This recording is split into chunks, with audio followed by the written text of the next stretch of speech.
बेटी, ओ बेटी, बेटी, मैंने 2 दिन से अन्न का एक दाना तक नहीं खाया। मैं बहुत भूखा हूँ बेटी। तेरे घर में जो कुछ भी है वो मुझे खाने के लिए दे दे बेटी। ठीक है बूढ़े बाबा, आप यहाँ बैठो, मैं अभी अंदर से चावल लेकर आती हूँ और आप जरा मेरे ये बच्चे का ध्यान रखना। इतना कहकर रेखा अपने घर के अंदर चली जाती है और फिर वो बूढ़ा उस बच्चे को वहाँ से उठा लेता है और आगे की ओर निकल जाता है।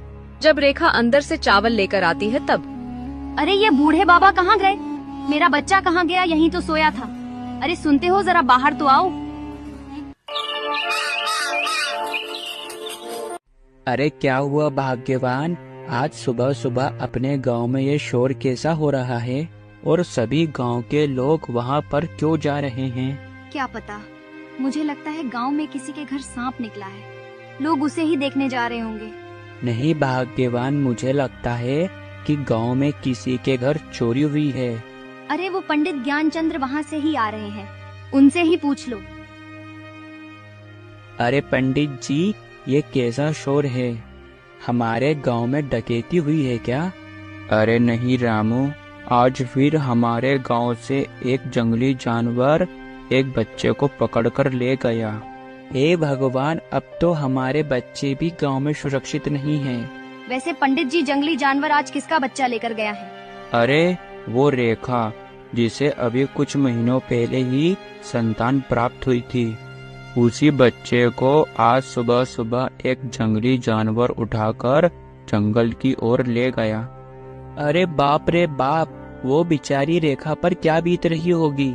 रेखा और किशन को बड़े समय बाद एक संतान प्राप्त हुई थी। अब क्या बताऊं, ये जंगली जानवरों ने तो नाक में दम करके रखा है। सुना भाग्यवान, राजू को कहना कि वो घर पर ही रहे, इधर उधर बाहर खेलने ना जाए। पता नहीं जानवरों का ये आतंक कब खत्म होगा। रामपुर गांव में लगभग 6 महीनों से जानवरों का आतंक बना हुआ था। इसी तरह रात होते ही सभी गांव के निवासी अपने घरों में दुबक कर बैठ जाते थे। कोई घर से बाहर नहीं निकलता था। उन सभी के मन में यही बात रहती थी कि ये कौन सा जंगली जानवर कर रहा है।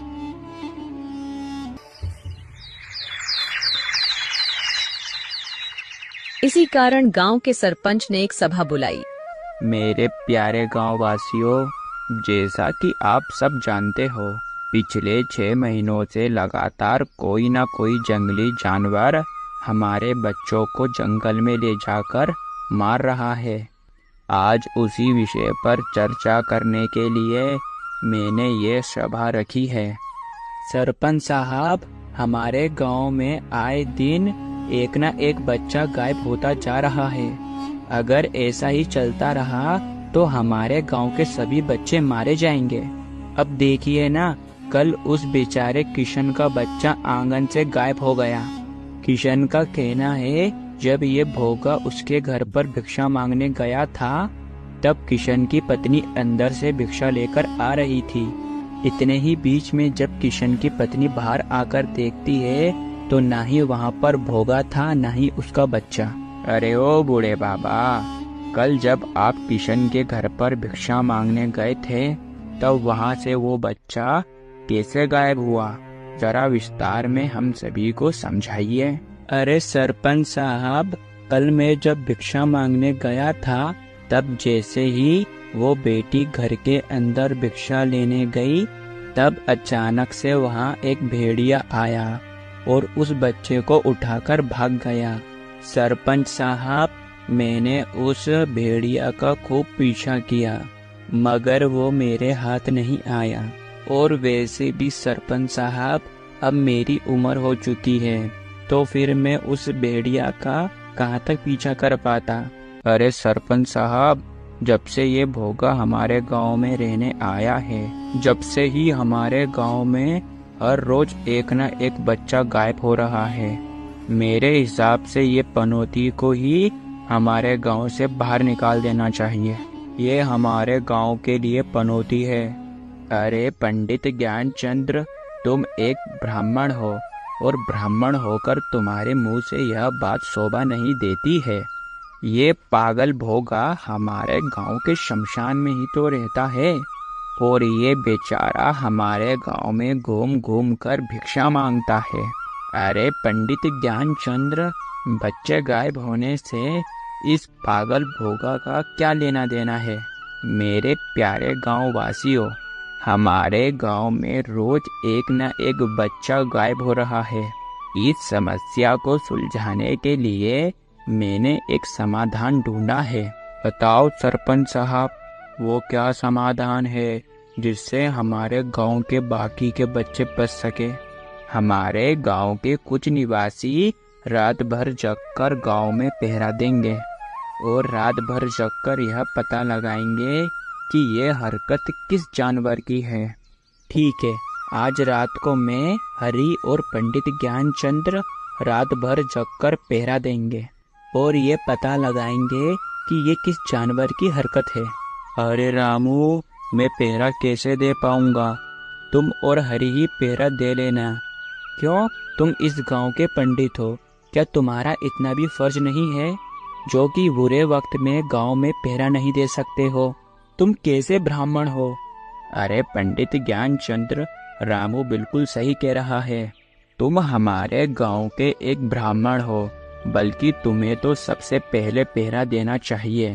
पहरा देकर देखना चाहिए कि हमारे गांव में छोटे छोटे बच्चों का शिकार कौन कर रहा है। सरपंच जी आप छोड़िए, आज रात में मैं, हरि और पंडित ज्ञानचंद्र पहरा दे रहे हैं। ठीक है रामू, अगर तुम तीनों मुझे बता देते हो कि ये हरकत किस जानवर की है तो फिर उपहार के तौर पर मैं तुम्हें कुछ सोने की मोहरें दूंगा। सरपंच साहब, मैं तो अभी भी कह रहा हूँ, मुझे इस भोगा पर ही शक है। ये हमारे गांव के लिए पनौती है, हम इसे आज ही हमारे गांव से बाहर निकाल देते हैं। अरे पंडित ज्ञानचंद्र महाराज, आप तो ये भोगा के पीछे हाथ धोकर पड़ गए। इस बेचारे भोगा से तुम्हारे क्या पिछले जन्म की दुश्मनी है? ये बेचारा तो गांव जा जाकर भिक्षा मांग कर अपना पेट भरता है। भोगा एक अजीब सा डरावना बूढ़ा व्यक्ति था जो कि पिछले कुछ महीनों से गांव के शमशान में आकर रहने लगा था। भोगा का कोई परिवार नहीं था, वो अकेला ही शमशान में रहता था। भोगा का कोई नहीं होने के कारण उसे गांव वालों ने शमशान में साफ सफाई देखने के लिए वही रख लिया था और वो गांव जा जाकर भिक्षा मांगकर अपना पेट भरता था। अरे आज तो एक शिकार भी हाथ नहीं आया, बहुत तेज भूख लग रही है, मगर मुझे लगता है आज मुझे भूखा ही सोना पड़ेगा। चलो कोई बात नहीं, कल एक बड़ा शिकार करूंगा, सब मरेगा, एक एक करके सब मरेगा।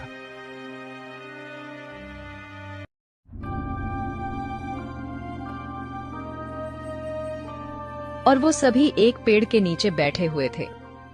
अरे हरी, तुम्हें क्या लगता है कि ये किस जानवर की हरकत हो सकती है? अरे रामू, मुझे तो लगता है ये हरकत भेड़िया और शियार ही कर सकते हैं। तुम सही कह रहे हो, आज रात में मुझे कहीं पर भी भेड़िया या लकड़बग्गा दिखा तो मैं उसे छोड़ूंगा नहीं। मेरे मन में तो केवल यही विचार आ रहा है कि उस बेचारे किशन पर क्या बीत रही होगी। किशन की पत्नी को वो पुत्र अभी कुछ महीनों पहले ही हुआ था और लकड़बग्गे ने उस बेचारे बच्चे का शिकार कर लिया। हाँ रामू, ये बात तो तुम बिल्कुल सही कह रहे हो। वो बेचारी मंजू घर के अंदर चावल लेने गई, इतने ही बीच में उस बच्चे को वहाँ से भेड़िया उठाकर ले गया। ये तो बहुत ही बुरा हुआ रामू।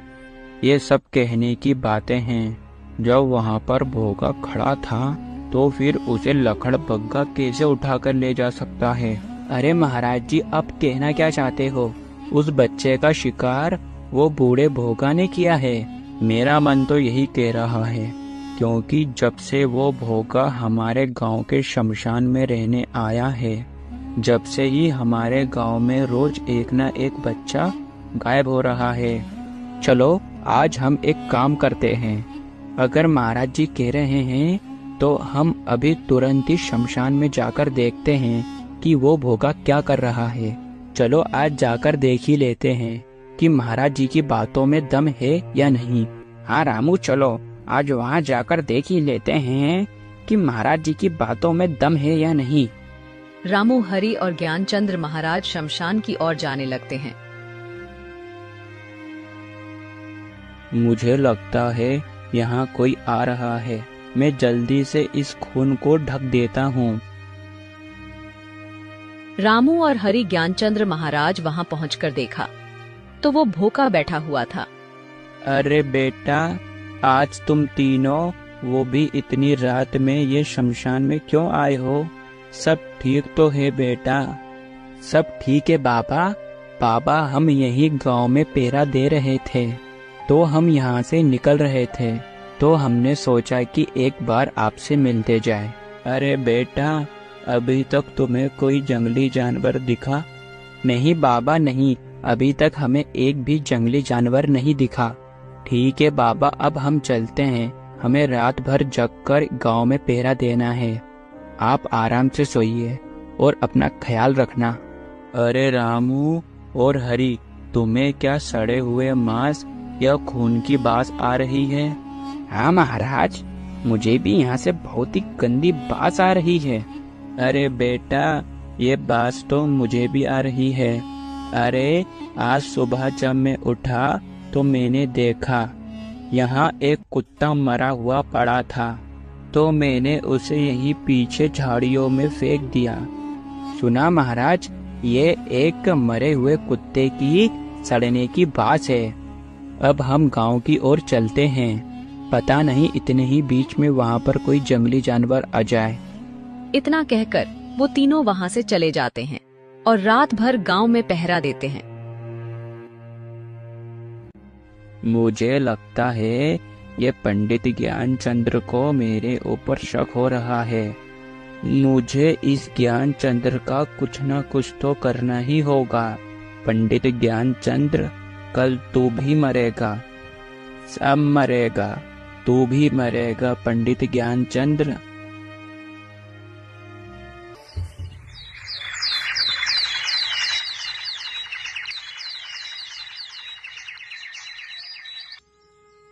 अरे भाग्यवान, ओ भाग्यवान, भाग्यवान। आप घर आ गए। आपने रात भर पहरा दिया होगा, आप बहुत थक गए होंगे। एक काम करो, आप जाकर आराम कर लो। ठीक है भाग्यवान, मैं थोड़ा आराम करता हूँ। तुम्हें क्या कोई जंगली जानवर पहरे देते समय दिखाई दिया?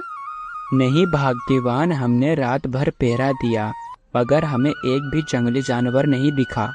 ठीक है, अब आप जाकर आराम कर लो। और इधर ज्ञानचंद्र महाराज नदी किनारे बैठकर कुछ सोच रहे थे। मुझे पता नहीं ऐसा क्यों लग रहा है। हमने कल रात भर जगकर पहरा दिया, तब तो एक जंगली जानवर भी नहीं आया, और जब हमने शमशान में जाकर देखा तो वहाँ पर किसी के खून की बास आ रही थी। मुझे तो पूरा शक उस भोगा पर ही है। मैं अभी तुरंत जाकर ये बात सरपंच साहब को बताता हूँ। इतने ही बीच में वहाँ भोका आकर पंडित ज्ञानचंद के सर पर वार कर देता है, जिससे ज्ञानचंद्र वही बेहोश हो जाते हैं। बहुत ज्यादा ही ज्ञान की बातें कर रहा था, अब तू भी मरेगा। चलो, आज रात के खाने का इंतजाम तो हो गया। अरे बाप रे बाप, यहाँ पर तो ये औरतें आ रही है। अगर इन्होंने मुझे इस हाल में देख लिया तो मैं फंस सकता हूँ। एक काम करता हूँ, मैं इस पंडित को इन झाड़ियों के पीछे छुपा देता हूँ। भोका पंडित ज्ञानचंद्र को वहाँ से घसीट कर ले जाता है। कोई बचाओ, कोई बचाओ, कोई है, कोई बचाओ। अरे बूढ़े बाबा, आप इतने जोर जोर से क्यों चिल्ला रहे हो? ऐसा क्या हो गया? अरे बेटी, जब मैं यहाँ पानी भरने आ रहा था तब पंडित ज्ञानचंद्र को यहाँ से एक भेड़िया उठाकर लेकर गया। मैंने उस भेड़िया का खूब पीछा किया, मगर उस भेड़िया ने पंडित ज्ञानचंद्र को नहीं छोड़ा। बेटी देखो, यहाँ पर तो खून भी पड़ा है। मंजरी और कजरी भोका की बात सुनकर घबरा गई और तुरंत ही अपने घर जाती हैं। चलो अब जल्दी से पंडित ज्ञानचंद्र को यहाँ से लेकर जाता हूँ, वरना उससे पहले यहाँ कोई आ जाए। ये बात अपने पति को और पूरे गांव में बताते हैं। अरे भाग्यवान, ये तुम क्या कह रही हो? पंडित ज्ञानचंद्र ने तो आज रात भर हमारे साथ पहरा दिया था और आज सुबह उन्हें भेड़िया उठाकर ले गया। चलो एक बार हम सभी गांव वाले वहां पर जाकर देखते हैं। सभी गांव वाले वहां पर जाकर देखते हैं। वहां देख सबको लगा कि पंडित ज्ञानचंद्र को कोई जंगली जानवर उठाकर ले गया है। फिर इस स्थिति को देखकर गांव के सरपंच ने रात के समय किसी को भी घर से बाहर निकलने की इजाजत नहीं दी और कहा कि सब शाम होते ही अपने घर में दरवाजा बंद करके कैद हो जाएगा। फिर रात के समय सरपंच की बात के अनुसार सभी गांव वाले अपने घर के दरवाजे बंद कर अपने घर में कैद होकर दुबक कर बैठ जाते हैं। भाग्यवान, ये हमारे गांव को किसकी नजर लग गई है? हमारे गांव में रोज न रोज एक न एक मौत तो हो रही है। मुझे तो ये सोचकर ही डर लग रहा है, हमारा और हमारे बच्चे का क्या होगा। अरे राजू बेटा, तू कहाँ जा रहा है? पिताजी, आज मैं उस जानवर को नहीं छोड़ूंगा जो हमारे गांव से हर रोज एक ना एक जान ले रहा है। बेटा, तू पागल हो गया है क्या? वो जानवर है जानवर, तू कहीं नहीं जाएगा। चुपचाप अपने घर में बैठ। कृपया करके पिताजी, आप मुझे आज मत रोकिए। आज मैं उस जानवर को नहीं छोड़ूंगा जो ये हरकत कर रहा है। इतने ही बीच में राजू अपने घर से बाहर जा रहा होता है।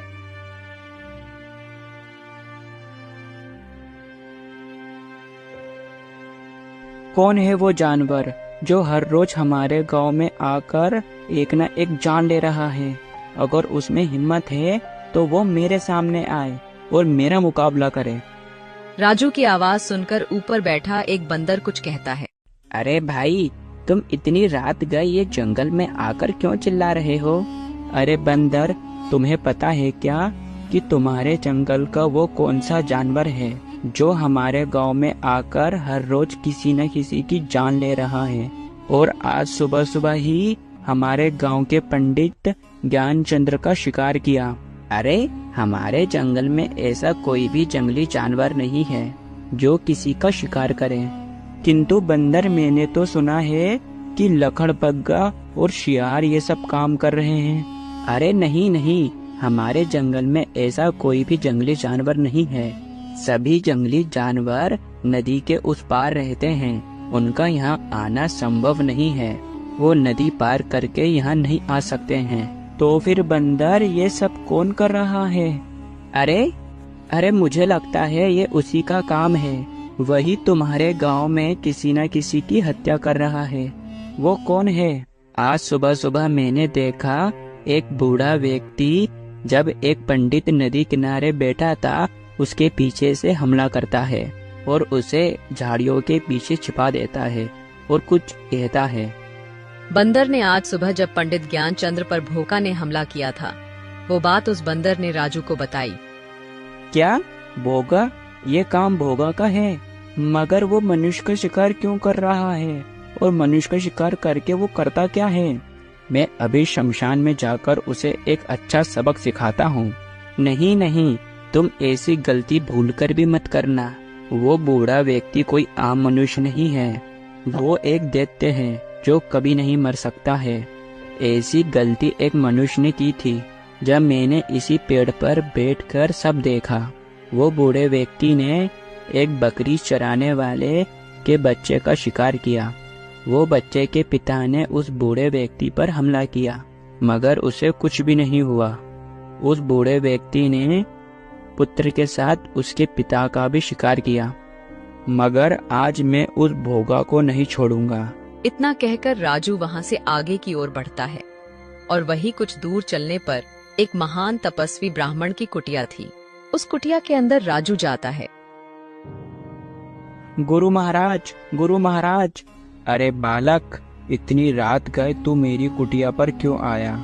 अब गुरु महाराज मैं आपको क्या बताऊं?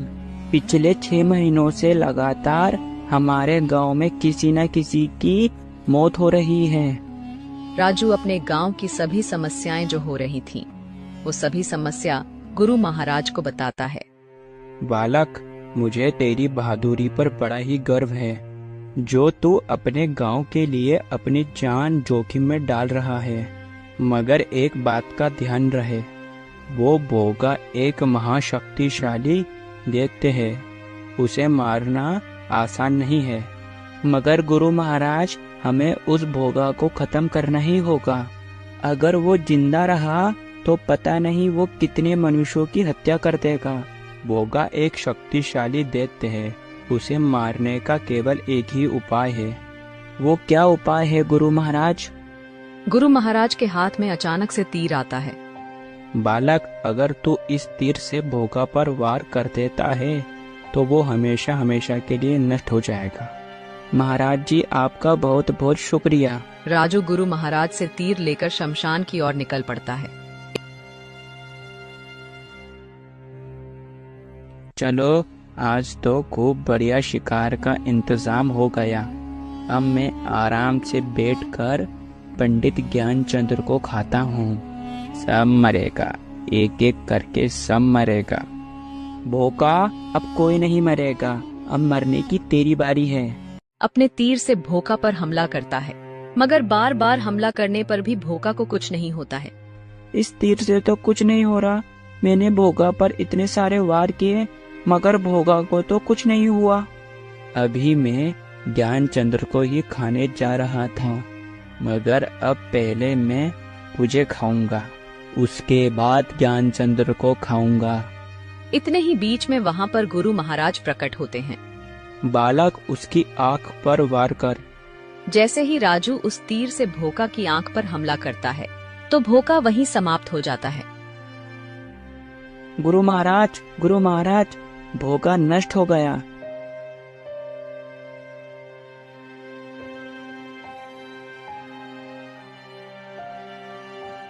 राजू उस पोटली से पंडित ज्ञानचंद्र को बाहर निकालता है।